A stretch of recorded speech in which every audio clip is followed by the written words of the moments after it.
Share market से याद आया, आज हम आपको बिजली का शेयर मार्केट दिखाने वाले। जी हाँ, बिजली का भी शेयर मार्केट है।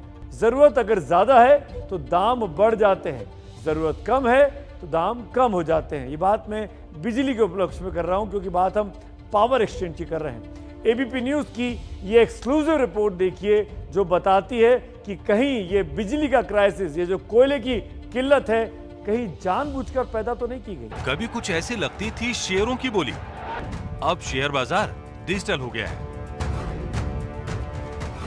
खरीद बिक्री भी डिजिटल होने लगी है, लेकिन ठीक जैसे शेयर खरीदे जाते हैं, बिजली भी खरीदी जाती है।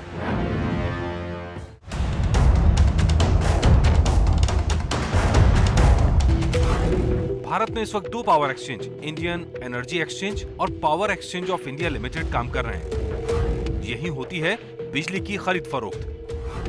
विपक्ष का आरोप है, सरकारी कोयला उत्पादकों ने उत्पादन घटाया तो उत्पादन घटा और बिजली एक्सचेंज में महंगी हो गई, जिससे फायदा प्राइवेट कंपनियों को हुआ। मार्केट से बिजली खरीदनी पड़ रही है, वो 20 रुपए यूनिट मिलती है।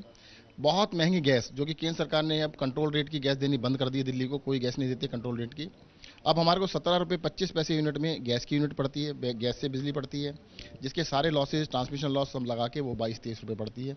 जो मार्केट से हम 20 रुपये खरीदते हैं, वो हमें 25 रुपये पड़ती है। 20 रुपये और 25 रुपये की यूनिट की बिजली सस्टेनेबल नहीं है। सरकार आपदा प्रबंधन की तरह सरकार चल रही है। सरकार गवर्नेंस, सुशासन के रूप में सरकार नहीं चल रही है। सरकार डिजास्टर मैनेजमेंट करती है, इधर भागो इधर, इधर भागो इधर, इधर। ये इस तरह से सरकारें चलती हैं। आरोपों में कितना दम है, ये समझने के लिए इन पावर एक्सचेंज का तरीका आपको समझना होगा। यहाँ बिजली बेचने वाले और बिजली खरीदने वाले के बीच आपसी सहमति से दाम तय होते हैं। हर 15 मिनट पर बिजली बेचने वाला एक दाम रखता है, खरीदने वाला तय करता है उसे उस दाम पर बिजली खरीदनी है या नहीं। ठीक शेयर बाजार की तरह यहाँ भी बिजली की खरीद बिक्री हुई सेंट्रल इलेक्ट्रिसिटी रेगुलेटरी अथॉरिटी, लेकिन दाम पर सेरा की कोई रोकथाम नहीं है। इस स्टॉक एक्सचेंज में बिजली उत्पादन करने वाली प्राइवेट कंपनियां और सरकारी बिजली कंपनियां शामिल हैं। जरूरत के मुताबिक यहाँ बिजली के दाम चढ़ते बढ़ते हैं। पावर एक्सचेंज होना बहुत ज़रूरी है, बिकॉज क्यों होता है कि इससे मार्केट मैकेनिज्म से सबसे एफिशिएंट एलोकेशन बिजली का हो सकता है। नहीं तो किसके पास बिजली है इसको पता ही नहीं है बिजली का हो सकता है। नहीं तो किसके पास बिजली है इसको पता ही नहीं है किसके पास किसकी ज़रूरत है, तो कहाँ बेचे किसको पता नहीं होता है। बड़ी निजी बिजली कंपनियों के पास अपनी कैप्टिव माइंस हैं, इसलिए उनके पास अपनी कोयला खदान है, इसीलिए वो बिजली उत्पादन कर सकती हैं। राज्यों के पास कोयले का स्टॉक नहीं है, इसीलिए उन्हें महंगी बिजली खरीदनी पड़ रही है। केंद्र सरकार कह रही है राज्यों को बार बार चेताया गया, लेकिन उन्होंने स्टॉक नहीं बढ़ाया। हम जनवरी, फरवरी, मार्च, अप्रैल, मई, जून तक, जुलाई तक हम रिक्वेस्ट करते रहे, कोयला हमारे पास है, जब ज़्यादा बारिश होगा हम सप्लाई कर नहीं पाते हैं, कृपया थोड़ा स्टॉक बढ़ाइए।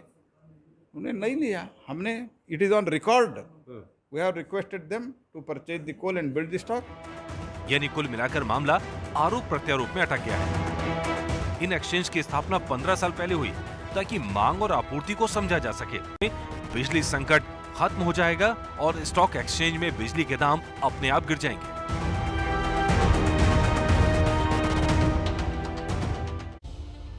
मौजूदा दौर में देश के कई राज्य बिजली की किल्लत से इन दिनों गुजर रहे हैं। ऐसे में विपक्षी पार्टियां ये आरोप लगा रही हैं कि ये किल्लत पैदा की गई है और इसका फायदा कुछ निजी कंपनियों को पावर एक्सचेंज के जरिए पहुंचाया जा रहा है।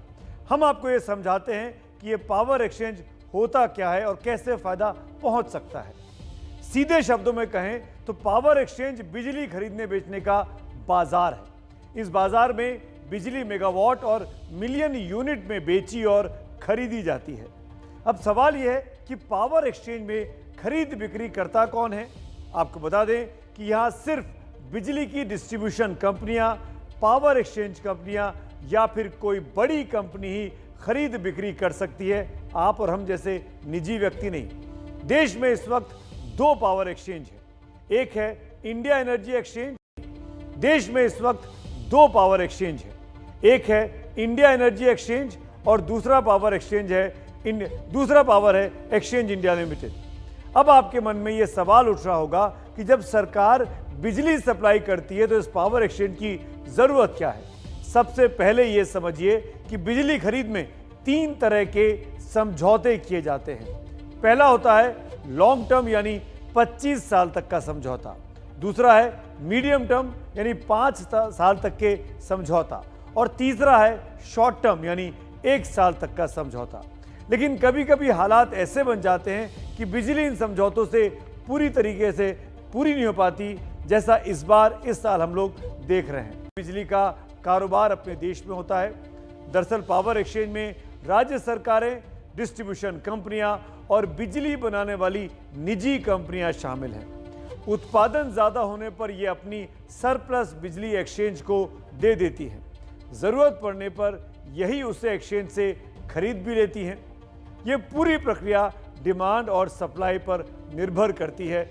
जैसी मांग वैसा रेट, मांग ज्यादा तो रेट भी ज्यादा। इस साल एनटीपीसी 3 रुपये 77 पैसे प्रति किलोवाट प्रति घंटे के रेट पर बिजली दे रही है, जबकि पावर एक्सचेंज में यह कीमत 1 रुपये 50 पैसे से 7 रुपये 10 पैसे प्रति किलोवाट प्रति घंटे के बीच है। मांग के हिसाब से कीमत कम या ज्यादा होती रहती है। डिमांड और सप्लाई पर ही पावर एक्सचेंज का पूरा बिजनेस चलता है। मांग बढ़ी तो रेट बढ़ा, कम तो रेट कम। वैसे तो ये नियम तो हर कारोबार में ही लागू होता है, तभी तो सामान की कालाबाजारी का धंधा फलता फूलता रहता है।